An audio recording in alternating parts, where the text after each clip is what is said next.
Start with the second session of today, and I would like to give the floor to Carmine Pacende, that is the head of the European Planning Coordination here in the Metropolitan City of Milan. Thank you.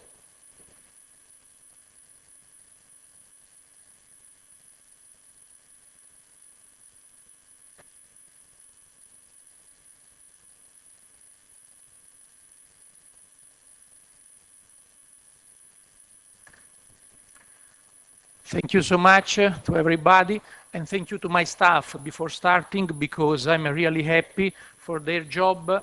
Luciana Damiata, Paola Giovannini, Mirko Pillitteri, Martina Rossi e Francesco Rivello, because I think their job was really important for this meeting and for this couple of days.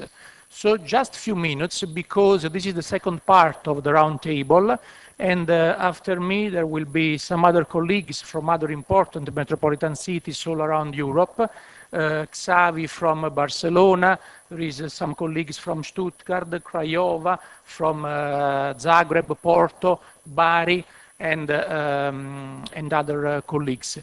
So what about the PNRR, Piano Nazionale di Ripresa e Resilienza, or Recovery and Resilience Facility Plan, National Recovery and Facility Plan, here in Italy? We have three different pillars, two European funds, REACT-EU and the Recovery and Resilience Facility, and one national pillar, that is the National Complementary Fund. The total amount is more or less 230 billion euro for our country. So as you know, Italy is the best and the most important beneficiary all around the European Union. In Italy, REACT-EU, second slide, is about green and cohesion project. The total budget at EU level of the first pillar, REACT-EU, is, as Marco Boaria said, 47.5 billion euro. In Italy, only in Italy, 13.5 billion euro.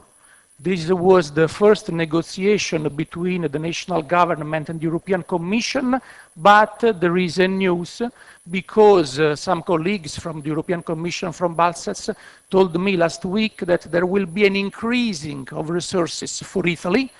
So the total amount will be 14.4 billion euro for our country. It's incredible, 30%, 35%, more or less. But what is the timetable of this project? All the project of REACT-EU must be completed at the end of 2023. In Italy, doesn't mean tomorrow, in Italy means yesterday. So we have 2 years for investing all these European financial sources in our country.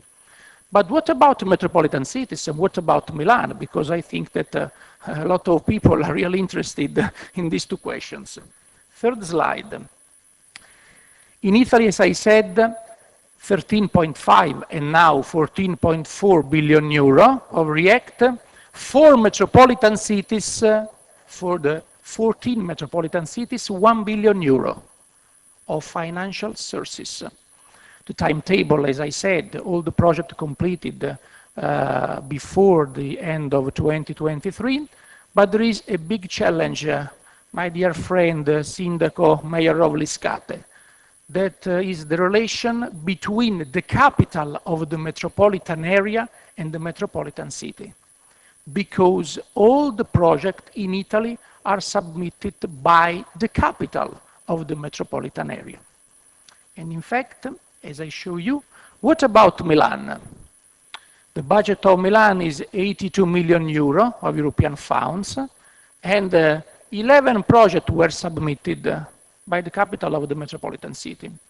In my commission, because I'm president of the Commission for European Funds in the capital city of metropolitan area of Milan, I managed this instrument in the last 2 years, more or less, and these are the projects submitted. Photovoltaic system, urban intelligence for living, the pavement intervention, urban regeneration of public buildings. If you have any questions, I'm here for answering. So, for Milan, an important financial sources for the investments in the next 24 months. 24 months. This is the timetable. The Recovery and Resilience Facility for Italy is 191.5 billion euro, a lot. And as you know, there are 6 missions. I told the first is digitalization, as you know. The second is green revolution and ecological transition. Third, the facility for sustainable mobility, education and research, inclusion and cohesion, and health. As you know the title, because all know the title. Nobody knows this reality that is different. The challenges. I think that the most important challenges are, of course, the reforms. For example, the bureaucracy and the reform of the public administration. Yesterday, during my department in Anci, we talked about this important topic.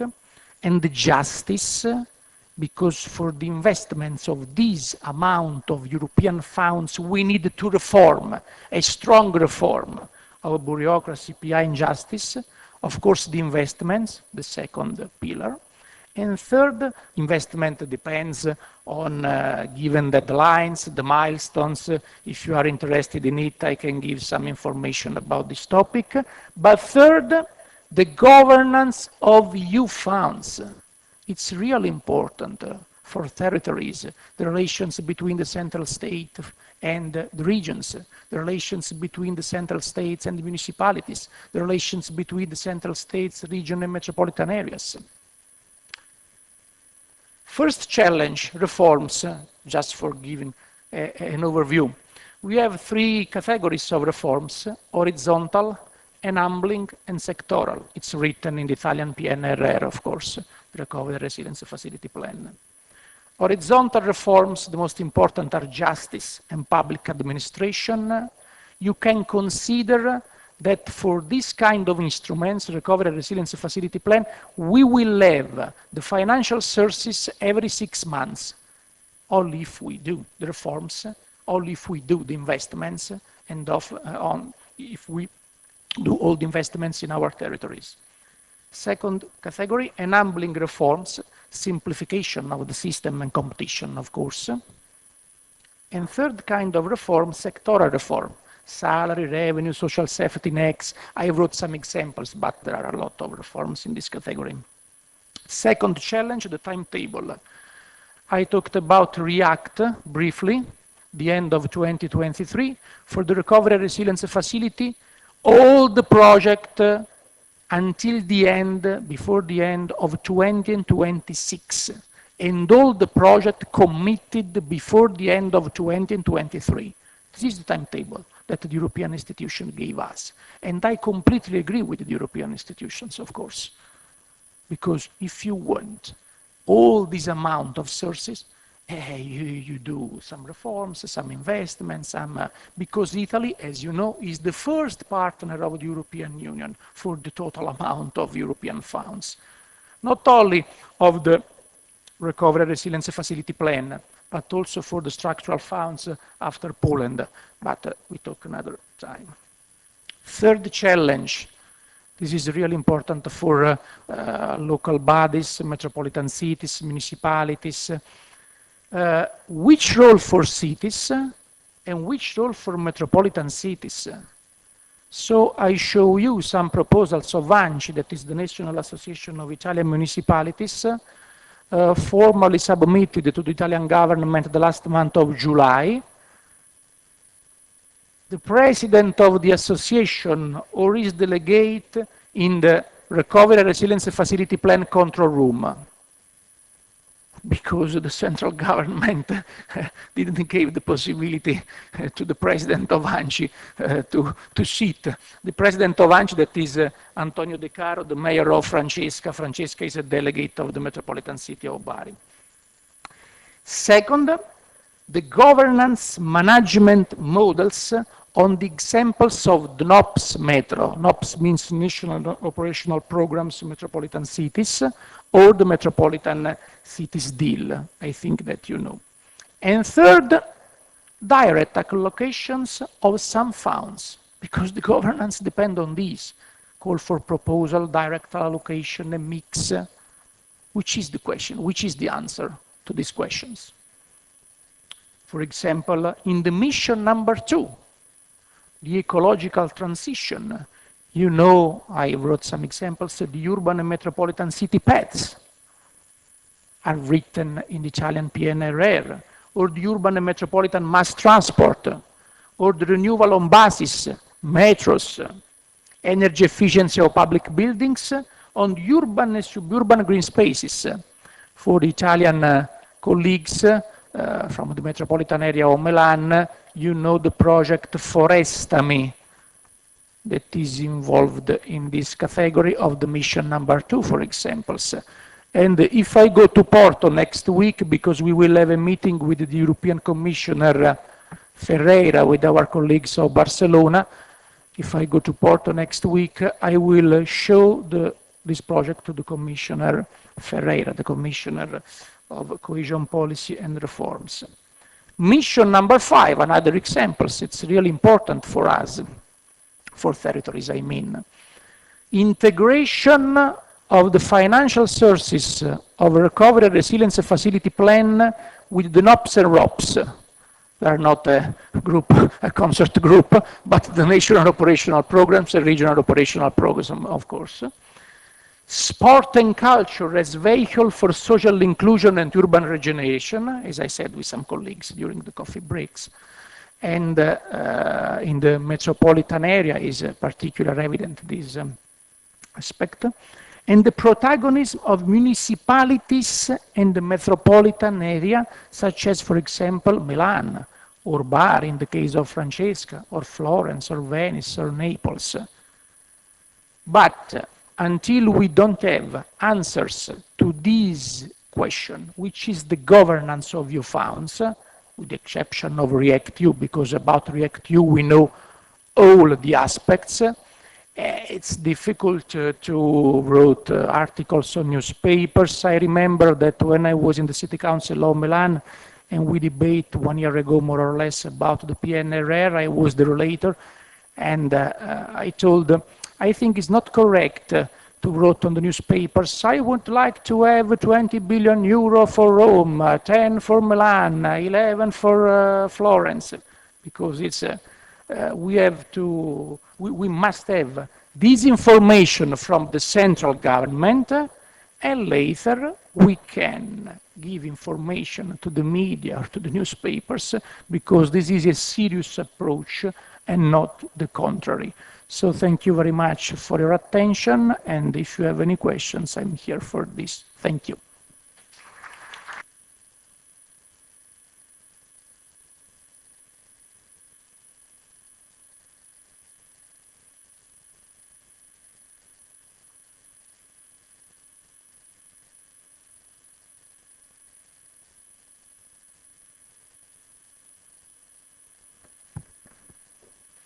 Thank you very much, Carmine Facente, for having shown us which are the most important challenges and mission that Italy has to face in the next years. Now we would like to make a round table with our partners from Camelot project in order to understand which are the involvement of their country in the recovery and resilience plan. So I would like to invite Stuttgart City, that is represented by Mr. Osterle. Sorry for the wrong pronunciation. So please come here. Thank you.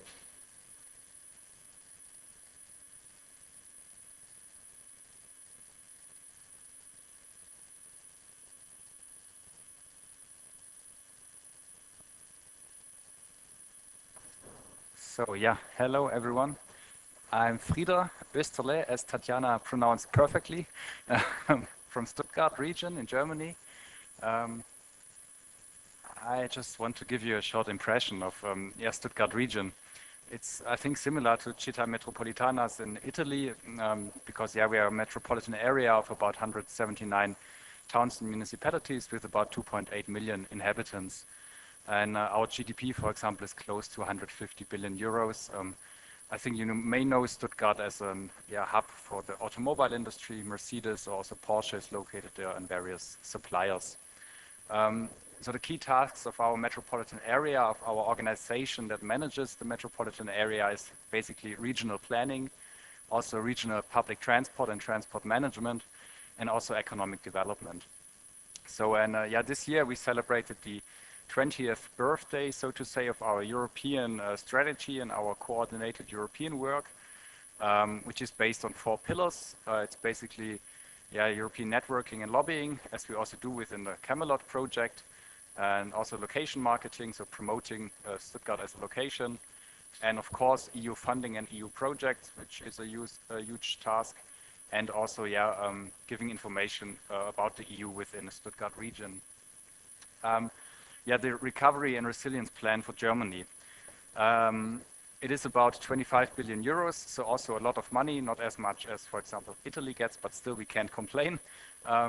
But we can complain about our involvement in the plan, actually, somehow, because Stuttgart region, we were not at all, you can say, involved in the consultation process, even though the Commission actually states it should be a multi-level approach in writing and creating those plans. Also our German so-called Bundesländer, so the states, as for example Lombardia in Italy, they were not really involved by the central government within this process of writing the plan. So it was really a centralized process by the central government, who submitted the plan to the European Commission.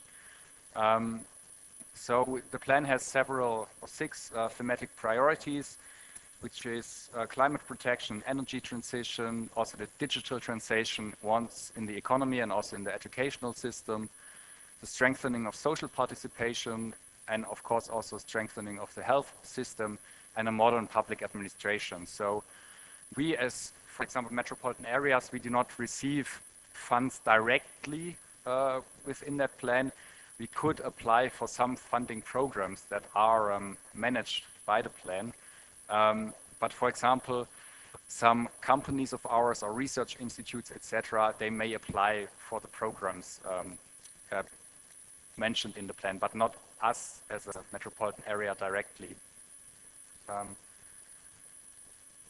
So, besides the recovery and resilience plan, we also were involved in somehow shaping the EU funding period, which we have now. We did this especially via our networks. We are part of several European networks, for example METREX, which is a network of European metropolitan areas and regions across Europe, where our regional director, Dr. Nicola Schelling, she was the president of METREX for 7 years. So we conducted several events that promoted the role of metropolitan areas in Europe and that they should receive funding from the EU because, as I think also Marco showed earlier, Europe focused often on the rural areas, and we always try to give the urban dimension a greater role within EU funding. So we also wrote several position papers and also took part in consultations and of course also bilateral meetings and discussions. We were also greatly involved in the strategic documents of the EU urban agenda that you also may have heard of, and the new Leipzig Charter and the territorial agenda for the European Union, which were published last year during the German EU Council presidency. Last but not least, I wanted to show you some small examples of projects which are funded by EU funds and which are which we deploy in our metropolitan area. For example, quite recently we were selected as a so-called model region for green hydrogen, where we will receive more than 10 million euros to really focus on green hydrogen, so the transition of the transportation system. Also, we have this, we always call it ITI Light, so those integrated territorial investments which are in place, but in our state in Baden-Württemberg it's not does not fulfill all the criteria that the EU actually wants, so we call them ITI Light. So for example, the regional mobility hubs, the picture on the right that you can see, they are funded by this, which combine different options of sustainable transport within one mobility hub. And also quite recently we received funds for a so-called lab for the future of buildings, which will deal with sustainable resources in building, buildings, basically. So, yeah, these are just some very small examples from Stuttgart region. Thank you.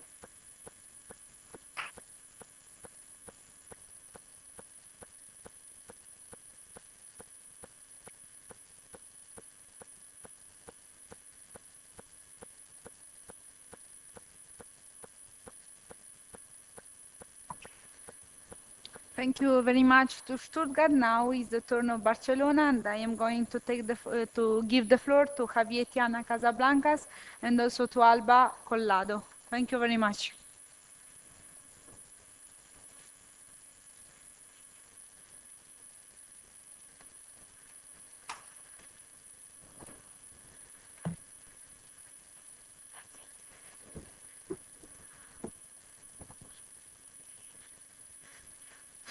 Buongiorno a tutti, grazie agli amici della città metropolitana di Milano per ospitarmi. È una città che noi apprezziamo tanti e grazie per essere qua. Bene, il mio italiano è malissimo, allora parlo in inglese, che magari è peggio, ma gli altri possono capire. So, just to give you a brief snapshot on what the metropolitan area of Barcelona is, we are the only metropolitan area existing in Spain. It's not the case like in Italy. We have our own legislation and more than 40 years of supralocal cooperation. We gather a territory of 636 square kilometers, 36 municipalities around Barcelona, 3.2 million inhabitants, and we have very specific powers in urban planning and public space, mobility and transport, waste and water management, housing, and economic and social development. These are the main powers we have.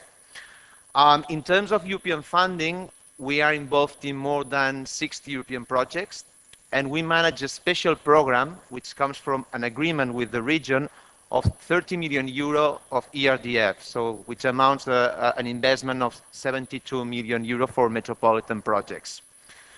When going to the question of the National Recovery Plan, and as my colleagues from Stuttgart and Carmine said, we are more or less in the same situation like in Italy. The Spanish government started to produce this National Recovery Plan. We didn't have neither information neither on the programs nor about the calls for proposals. There were many expectations on the ground. Everybody was thinking that money was coming from heaven for everything. And now we are in the reality, and the reality is absolutely different.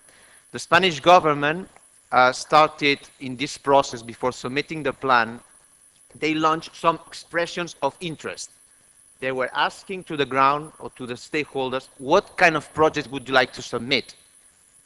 But I mean, this is not a participation process. So for us, participation is sitting on a table according to the powers we have.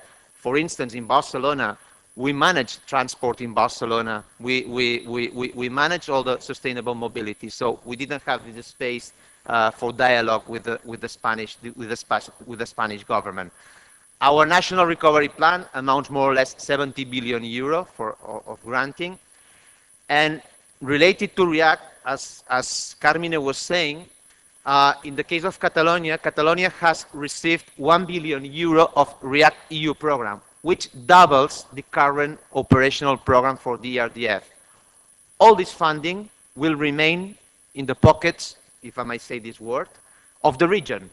No space, neither for cities, nor for metropolitan areas, provincial governments, so everything remains in the pockets of the region. Linked to well, this is more or less what I was saying.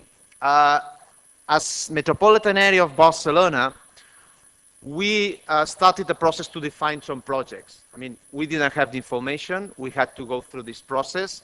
And we were working with our services, so we identified more or less projects which amounts 2 billion euro. I mean, everybody was again crazy to manage this funding.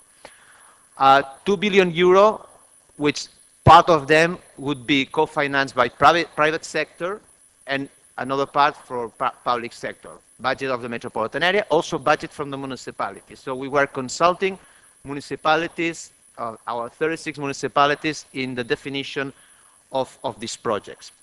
Up to now, and this is something which we are very worried about that, and it's also linked to what Carmine was saying with the case of Italy. We are very worried with the execution process of this funding because the requirements are heavy. This is not managing like a local or national grant. Requirements are heavy. As I was saying, we manage an envelope of 30 million euro of the ERDF. We were happy when we got that. But the execution is very heavy. We are having more than 4 and 5 levels of control. Every time we have a control, we got a reduction of 10%, 20%, 25% of the money that we have spent. So take into consideration if you belong to a municipality, whether if it's small, medium size, that you will need an important support from that. Whether technical support, also for your internal structures, those people dealing with procurement, those people dealing with control, those people dealing with legal affairs. The Spanish government right now has launched 2 decrees of the national government saying how we will have to execute this funding. We will have to submit, I mean, when we got the resources from the recovery fund, we will have to submit reports every month, every 3 months, and every 6 months. Financial reports, reports on the indicators, reports on the procurement. So our organization, and we are going to be prepared for that, needs a specific team to manage this funding. Otherwise, we will die. Up to now, we have submitted 2 projects to different calls launched by the national government. One is dealing in tourism. We have submitted a project dealing with greening and digitalization of the metropolitan rivers and sustainable tourism in beaches, a project which amounts around 30 million euro. And we have also submitted a project dealing with the low emission zone in Barcelona. Barcelona has a huge problem with air quality.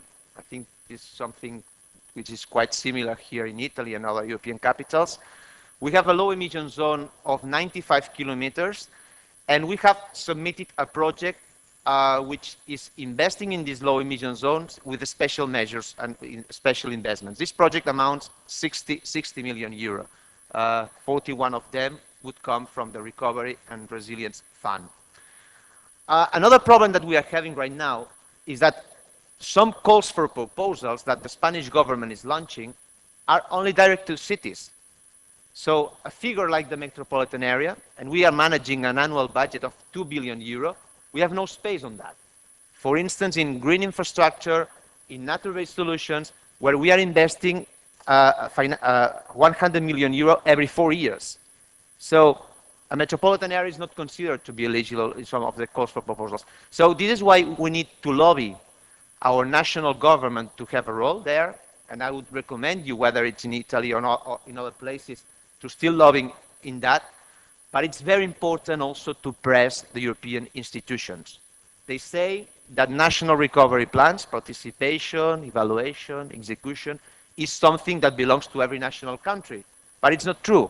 I mean, we need to ask, we need to lobby, we need to request that the European Union, because at the end of the day, this is European funding, that the European Union is paying attention on the way that every national government is implementing this funding. And this is why that since 2015, with some of the metropolitan areas that are here, like Zagabria, Stuttgart, Milano, Porto, which is not here, and others, we are leading a lobby of European metropolitan areas, which is called European Metropolitan Authorities, that my colleague Alba will share with you what we've done up to now to try to influence the European Union with this issue. Alba, the floor is yours. Thank you, Xavi. Yeah, well, hi. Nice to be here. Well, as Xavi was saying, to get to know what was the experience and the reality of the other metropolitan areas in Europe within the European Metropolitan Authorities Network. That's from those of you that don't know about this network. It's a network of more than 40 European metropolitan areas in Europe. It's a political network where we gather all these politicians, and it represents more than 75, excuse me, inhabitants in Europe. So what is the main goal of this network? The main goal, after all, is a space to discuss metropolitan challenges in the European metropolises, and also to define the basis of collaboration. So what this joint work it's reflected? So the first thing is that we organize an annual forum that, as Carmine Pacente was saying, this year is going to be held in Porto, which is next week, 11th and 12th of November. This is the main activity that we are doing every year, but also we are doing several meetings. We are preparing joint projects and papers and position papers and different studies. Thank you. What else? So regarding the meetings, last year, as you can see here, in October, we organized a meeting with more than 25 metropolitan areas. It was an online meeting with politicians from these areas. So we wanted to gather all these politicians so they were able to talk about what has been the priorities and the role of their metropolitan area in the process of preparation of their national plans in their country. And so the result of this meeting was the elaboration of a position paper that we sent with all the experiences gathered, of course, during the meeting, that we sent to the European institutions and also to the Commission, and especially to the Commissioner Elisa Ferreira, that she also replied us about this position paper. And also this summer we organized a second political meeting that had also relation to the first one, to see the experiences that happened with the national plans, and also to start gathering some examples about projects and ideas and actions that each metropolitan area wanted to deal with all the money that they would or not receive. And the main outcome of this second meeting is it's something that we're working in right now. It's like a catalog of, we are thinking about 20 to 25 projects with a metropolitan scale that we are, as I was saying, preparing right now. And the idea is to give in person to Commissioner Ferreira in the meeting in Porto a first version of it, so they can see that the importance of the metropolitan scale in this project regarding to these funds. And the second version of the paper will be delivered and sent with all the projects I guess in December, by the end of this year, to send also to the European institutions and again to Commissioner Ferreira. So I think this is all. Thank you very much, and I'll give the floor to the next metropolitan area.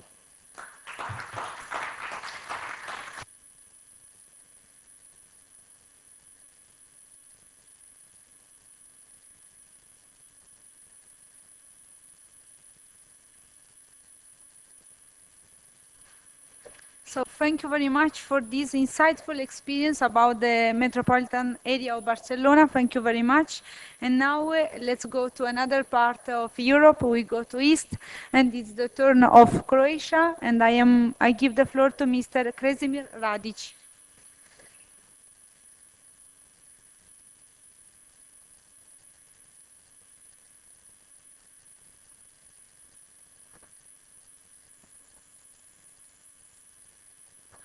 Hello, so my name is Krešimir Radic. I come from the city of Zagreb, and I will be telling you now a bit about the Croatian National and Resilience Plan and the way it was passed and framed and the way it was made. Okay. So now I'll just have to go through this a bit boring slide, but it's important for you to understand everything I will be talking about later. So The way we have the subnational authority, similar to the rest of Europe, is divided into a local level and the regional level. So you have municipalities and cities at the local level, which is basically the same. They just, cities are urban environment and municipalities are villages, and counties at the regional level. Now, my city, which is the capital, and by far the largest city in Croatia, it is both, serves as both a unit of a local and a regional government. And that's the reason why it has completely different requirements and different authorities, jurisdictions, and everything than the rest of the counties and cities in Croatia. And now we also have this special entities. They're called Regional Development Coordinator, whose function basically stops at planning regional development. And now, so this is the chronology of how our recovery and resilience plan and the other programs were made. So at first, the city was asked to identify some investments and projects with high level of readiness that could be implemented in early 2021. That was the first step. It was still in 2020. Then in August, that was in August. And in October, there were several bilateral meetings between the ministry and these regional development coordinators. So now the thing was, all of these meetings were done individually. So each of the 21 regional coordinators sat with the ministry and they proposed their investments and did some talks in the end. So the Zagreb was, had to prioritize its 20 projects, which is the same as any other county. Now, if we think that Zagreb has 800,000 people, which is, I think, the same as Palermo in Italy, and the second largest city has only 200,000, now you see the disproportion between it. So we have, in our urban environment in Zagreb and its urban agglomeration, there is more than a quarter of inhabitants of my country. And we were given the same opportunity as everyone else. Now, later on, then in November, the government passed the ruling on the operational programs, which were then sent to the European Commission for evaluation. That was done in 2021, and now we are, right now in October and in November, we are still having some work group meetings that are organized and the Commission's remarks are assessed.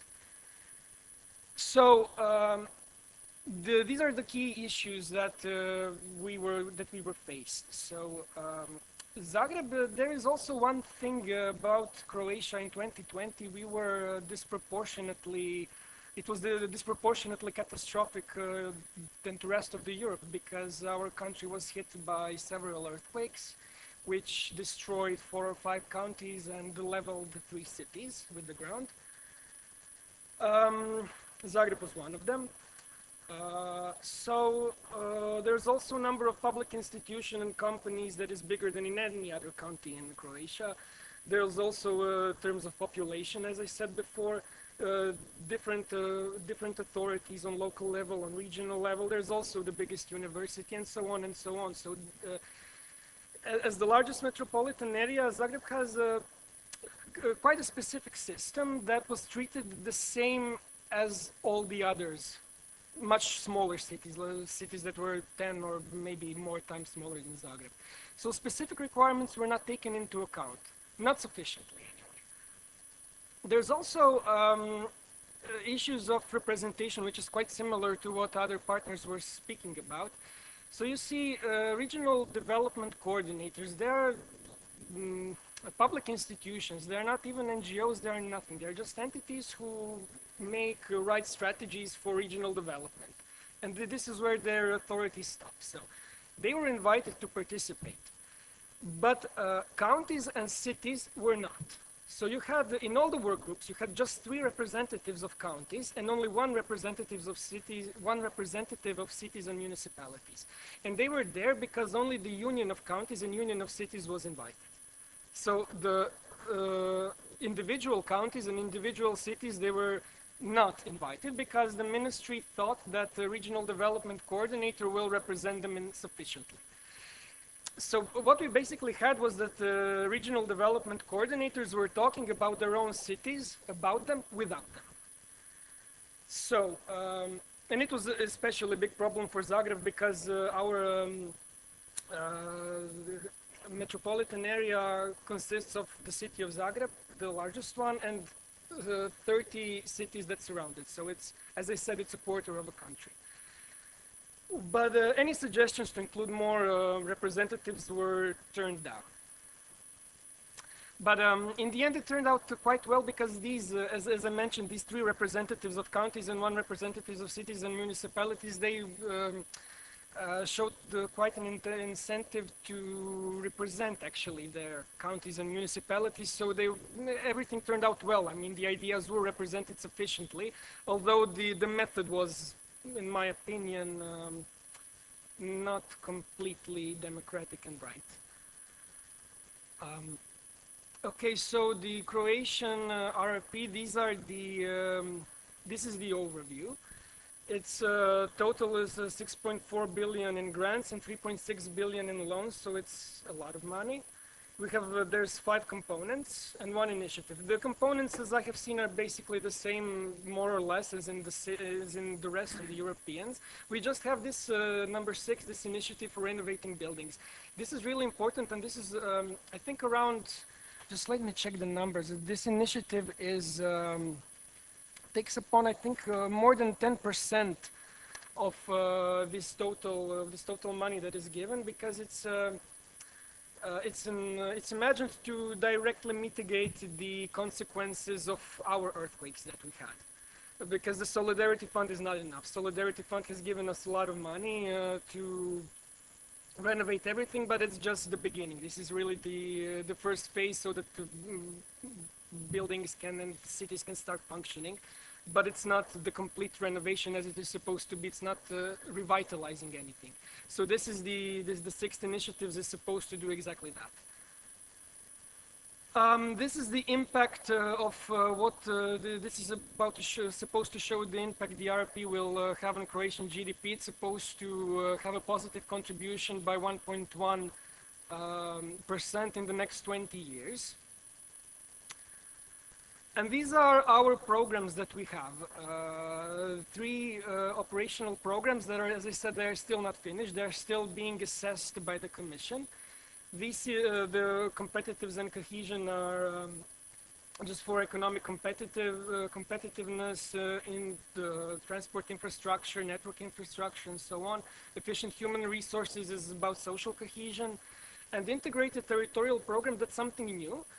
I think it was made, from what I see, it was made it's being inspired heavily by integrated territorial investment.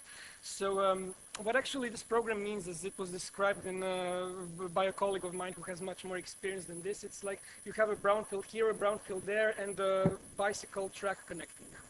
So I suppose it's something like this to integrate territory and contribute to territorial cohesion. So to conclude, what do I say? There has been less than adequate inclusion of local and regional levels into programming, which has been kind of mitigated by Croatian Union of Counties and Union of Municipalities and their representatives. There was no clear and immediate communication between entities on different levels of government. And also the cities that have accumulated experience during the last period were not actually asked to contribute with that experience to the programming process. Yeah, so, well, that's it from me, and thank you for your attention.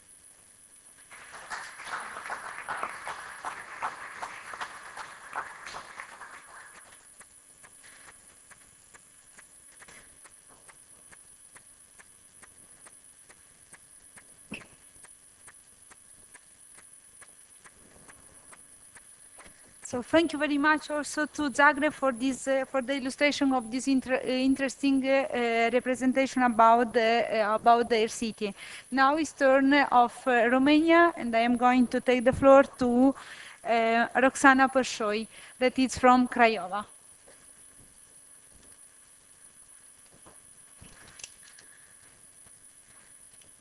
Hello, my name is Roxana Părșoi. I represent the local council of Crevan Municipality. And I would like, first of all, to introduce a bit Craiova. Craiova municipality is situated in the south of Romania. It's the sixth largest city in Romania and the capital of Dolj County and Oltenia region.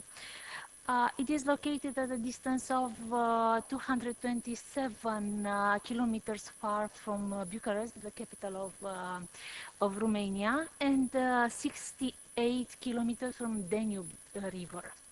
It has a population of almost 300 inhabitants, and the municipality is a mixture of new and old history, culture, economic, agriculture, getting an outstanding personality, especially in the last years after the revolution when the modernization could be seen in all the fields.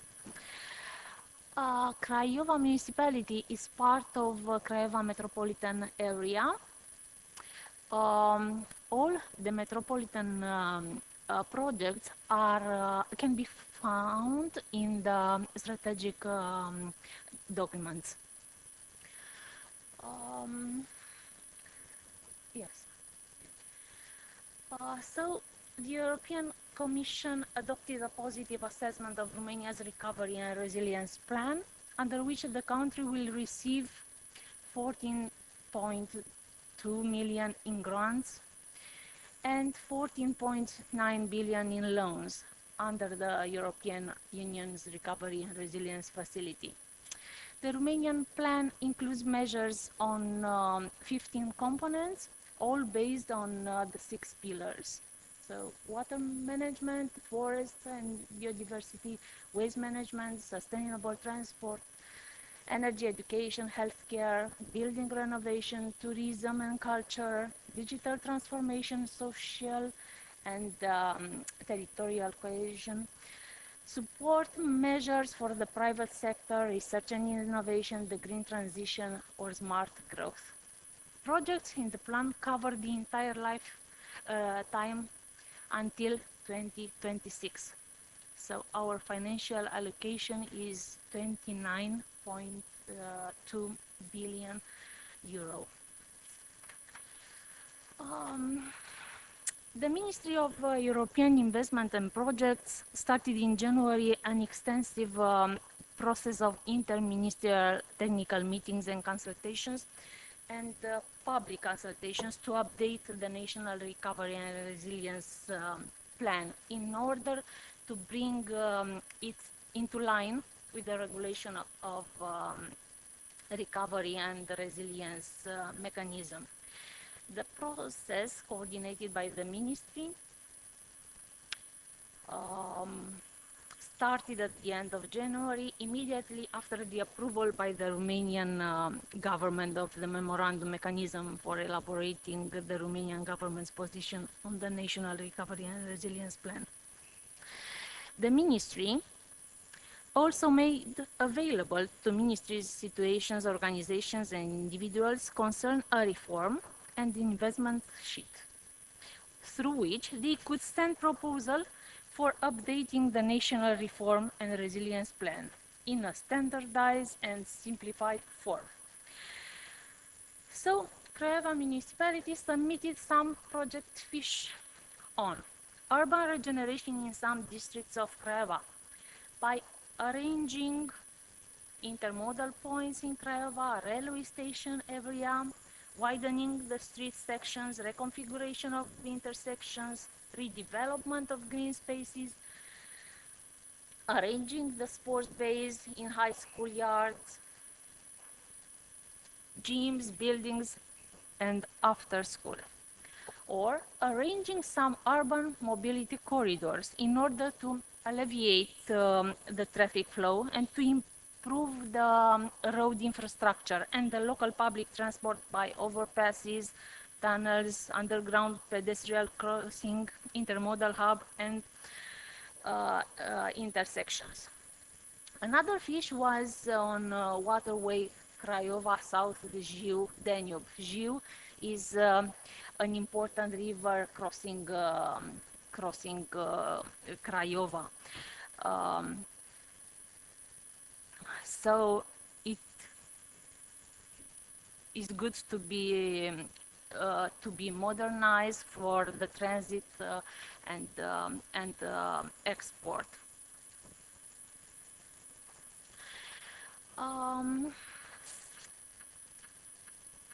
We also submitted some fish for the development of the health sector. And the health component for the Romania Recovery and Resilience Plan will consist of 3 reforms and 2 advancements that address the main challenges in health sector.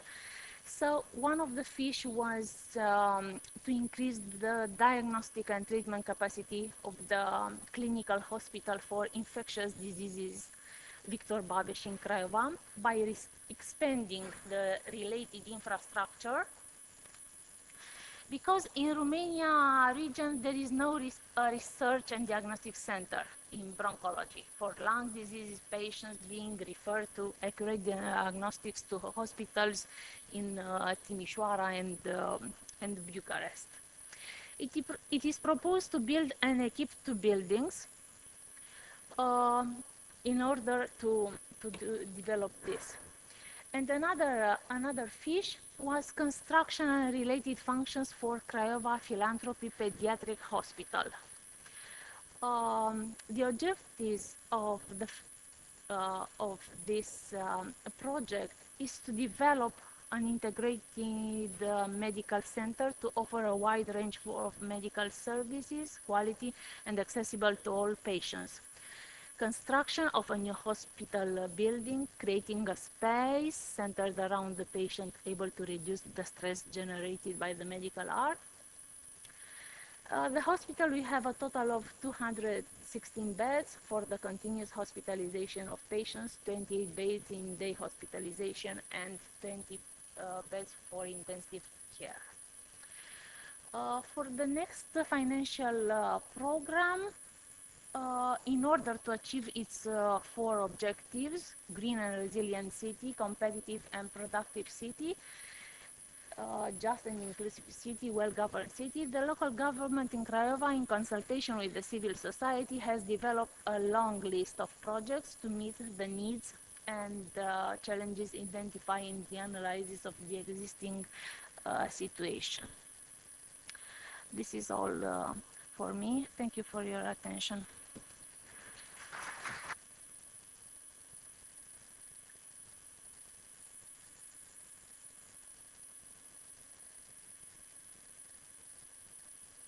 So thank you very much, Roxana, for this interesting illustration about Craiova. Now, after the illustration of Milan situation in here in the north, we are going to the south, and I am going to take the floor to give the floor to Francesca Pietroforte, that she is coming from the metropolitan city of Bari.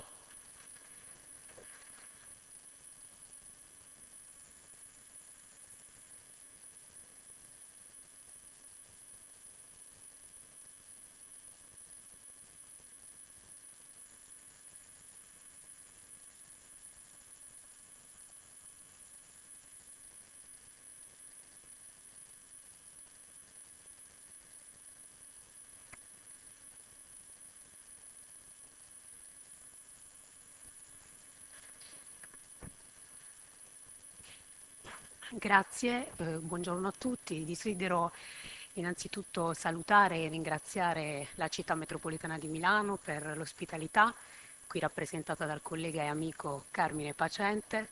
Saluto Alda, tutti i partner del progetto Camelot e i rappresentanti istituzionali delle aree urbane europee qui presenti, coinvolte nel progetto. Dunque, la città metropolitana di Bari, che io rappresento in qualità di consigliera metropolitana, ha impostato lo sviluppo strategico del territorio di area vasta in una costante e continua azione di copianificazione e coprogettazione con i 41 comuni che la compongono.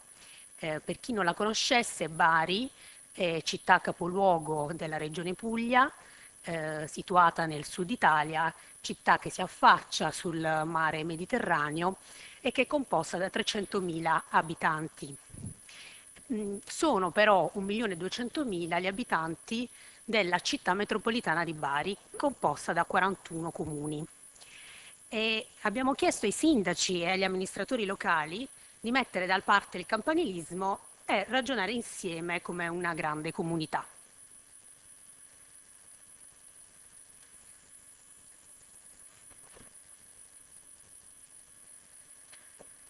Thank you, and good morning to all of you. First of all, I would like to extend a very warm greeting to Metropolitan City of Milan for hosting this very crucial, important event.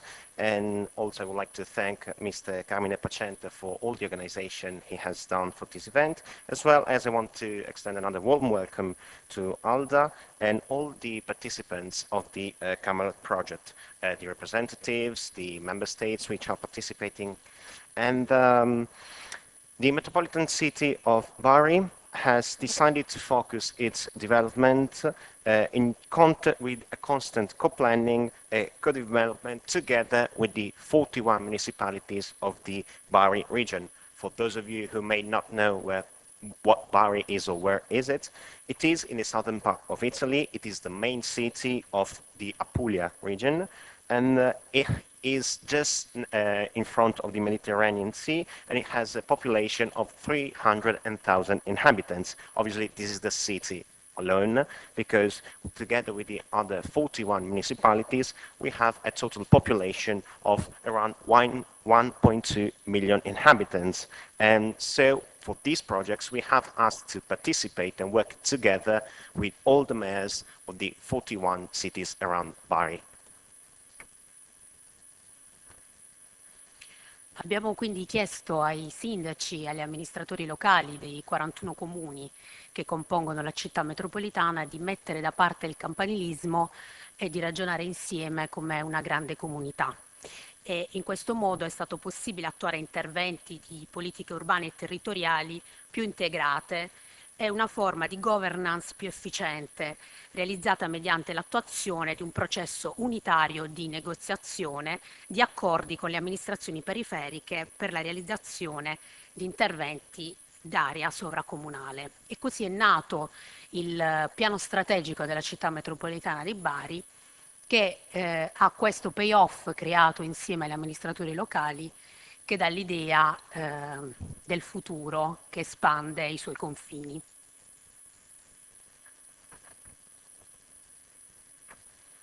So, as I said, we decided to speak to the 31 mayors and representatives of the cities around Bari, and we decided to work together to foster the work we can do together and build a greater sense of community. And we decided to do this to have a greater efficiency when it comes to governance and have better negotiation processes. For instance, we have decided not to focus only on Bari, on the cities of around Bari, but also on the suburban areas. And in this way, we have decided to go on with greater administrative efforts to, as I said, build a stronger community with all the areas around Bari. Così nasce anche il logo del piano strategico, che abbiamo ritenuto importante perché la comunicazione è un aspetto chiave per la nostra città metropolitana, perché vogliamo favorire attraverso la comunicazione anche processi di coinvolgimento e di partecipazione della cittadinanza. E quindi il logo del piano strategico si compone di 11 elementi, uno per ognuno degli assi strategici, che formano la sigla Bari 2030, in un gioco di relazioni tra forme diverse che vuole evocare il senso più profondo della pianificazione strategica, come dicevo prima, il contributo virtuoso di tutte le comunità. E il logo è anche formato da 3 colori, che sono colori simbolo della nostra area urbana: il rosso, il verde e il blu. Il rosso come la terra rossa della Puglia, il verde come il nostro paesaggio rurale e il blu ovviamente come il mare Mediterraneo, che è un aspetto identitario della nostra area urbana, crocevia di culture e tradizioni diverse.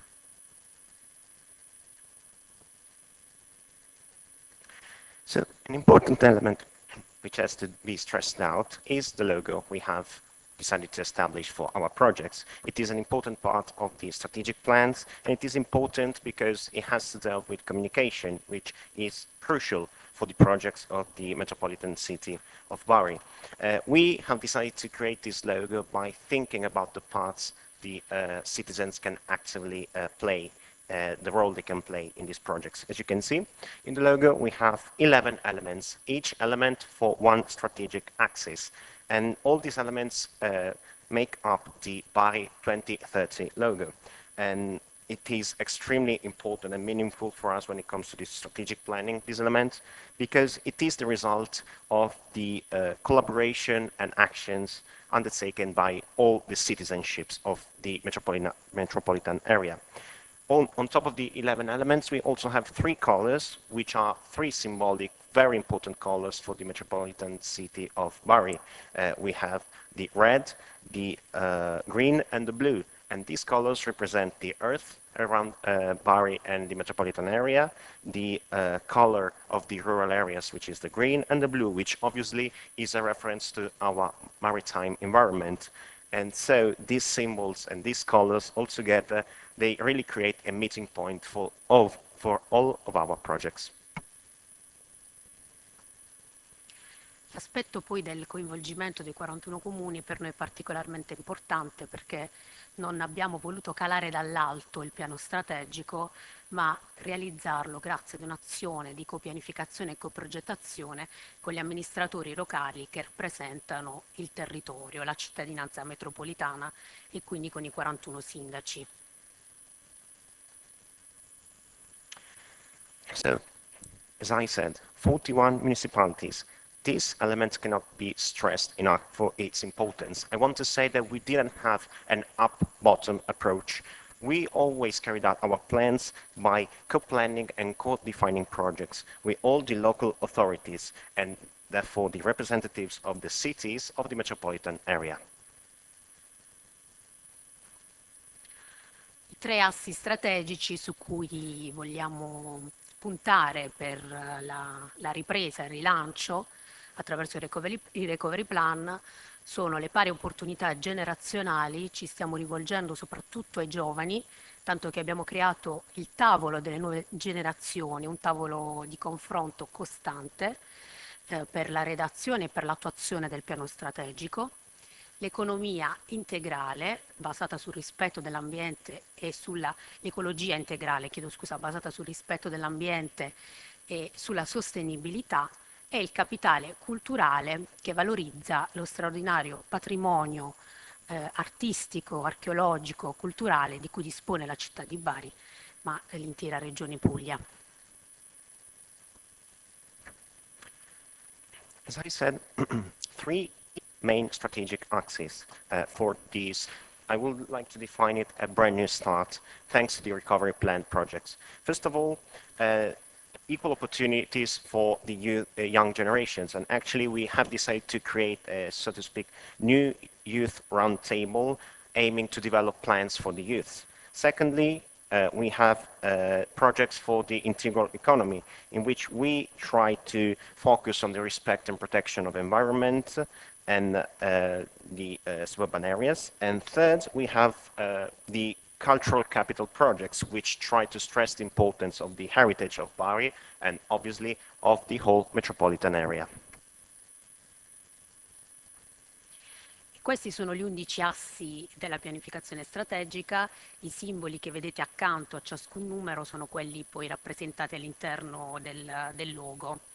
Il primo è l'agenda digitale metropolitana, le smart city, per poi passare alla mobilità sostenibile con il bici plan metropolitano, la terra di Bari Guestcard, che è una rete tra tutti gli attrattori naturali e culturali presenti nella nostra area vasta, porta futuro per i giovani, le giovani generazioni, la ricerca, il lavoro, l'innovazione sociale. L'Agenzia Metropolitana per l'housing sociale e l'inclusione attiva, il waterfront metropolitano, come dicevo prima, il mare è un elemento identitario molto forte della nostra città, le periferie aperte.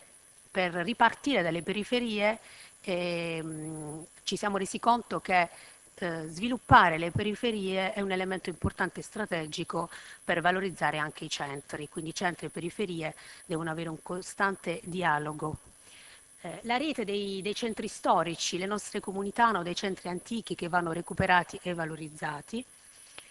L'agricoltura 4.0, quindi il nostro paesaggio rurale, attraverso politiche che guardino anche all'innovazione, l'energia sostenibile e i cambiamenti climatici e infine l'industria 4.0 e il rilancio delle nostre aree industriali e degli hub logistici produttivi. So, as I have said already, and as you have seen on the slides, we have 11 strategic axes, and each symbol is the one represented in our documents and plans. So first of all, we have the digital metropolitan agenda and smart cities. We also have the plan for the sustainable mobility. We have the Terra di Bari gas card, which is the gas card for the territory of Bari, another very important one. Then we have the future door for the youths, the Metropolitan Agency for Social Housing and Active Inclusion, and very important is also the sixth strategic axis, which is the waterfront, metropolitan waterfront and sea economy. And as I've said already with the blue color, this sea really is a symbol of identity for the metropolitan area of Bari, so we cannot ignore that. Then we have the seventh axis, which is about open suburbs. And open suburbs, we have seen that they are crucial. They play a crucial role because if we enhance the importance of the suburban area, we can also give more value to the downtowns and to the other city centers. Then to go on, we have axis number 8, which is about the requalification and renovation of historical hamlets and villages, very important one. Then we have agriculture 4.0. Number 10, we have sustainable energy and climate change projects. And finally, the 11th axis, which is industry number 4, which tries to kickstart the new projects in the Italian sports associations as a productive logistic hub. Crediamo molto nella collaborazione con le pubbliche amministrazioni, quindi è necessario anche sviluppare la governance pubblica e per questo stiamo intervenendo su alcuni aspetti cruciali. La transizione digitale dell'amministrazione pubblica, la semplificazione amministrativa e la sinergia tra le istituzioni pubbliche, la cooperazione tra pubblico e privato, perché il pubblico non può più operare senza rivolgersi agli stakeholders, senza rivolgersi all'esterno e quindi senza sviluppare sinergie con soggetti privati, sinergie virtuose per lo sviluppo del territorio. E infine l'etica del lavoro e la trasparenza.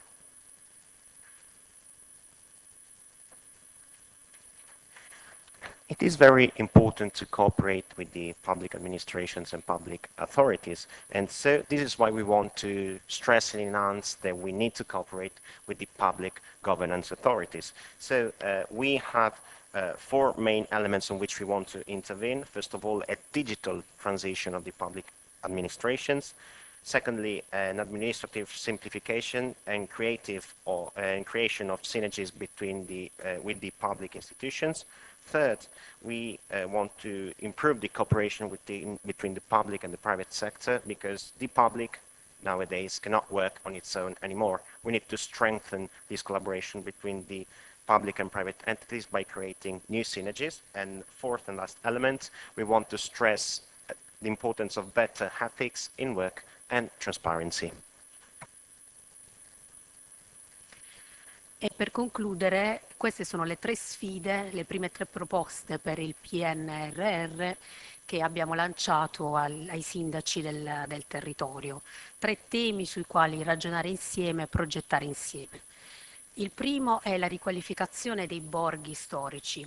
Questo perché non vogliamo continuare a sfruttare il territorio, ma vogliamo recuperare quello che già c'è e quindi spingere i cittadini ad abitare i borghi, a tornare nella parte storica delle città attraverso lo sviluppo di nuovi modelli abitativi che siano però sostenibili e che possano valorizzare queste zone dei nostri comuni. basandosi anche su alcuni elementi che caratterizzano le città, come l'acqua e come le nostre tradizioni. Il secondo punto riguarda il recupero ambientale dei margini urbani. Anche qui l'idea è quella di non sfruttare ulteriormente il territorio, ma di recuperare le periferie, i margini, attraverso una nuova ecologia dell'abitare e attraverso la riqualificazione di questi paesaggi naturali urbani di cui dispongono le nostre comunità.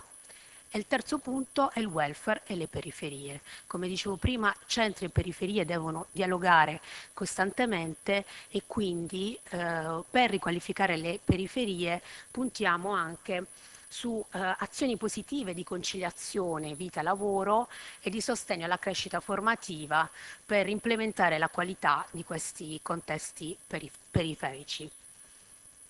Vi ringrazio per l'attenzione, se ci sono domande siamo qui per rispondere volentieri. Grazie.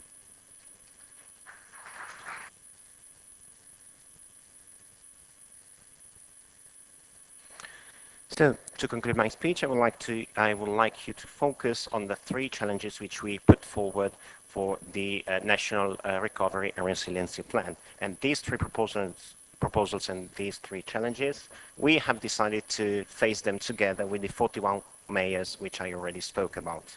First and foremost, we want to focus on the requalification of historical hamlets. Our objective is not to develop, not to exploit anymore. We would like to go and recover what we already have. So the idea is to have citizens to go back to historical city centers and hamlets so that we can enhance the historic centers, and obviously we can give more value to those very peculiar maritime and traditional places we have. Secondly, we have another proposal for the environmental recovery of the suburban areas. The logic is just the same. We do not want to exploit anymore the resources we almost do not have. We want to recover what we already have there, and so we want this dialogue to be existent between suburb areas and the landscape areas which our territory can offer. Then we have a third proposal which tries to stress the importance of the coexistence of welfare and suburbs. So we want to focus on the creation of new urban generations. We want this exchange to be there, and we want to implement policies which can create a better life-work balance. And I would say that this is all for my presentation. Thank you so much for listening, and if you have any question, I'm more than glad to answer you. Thank you.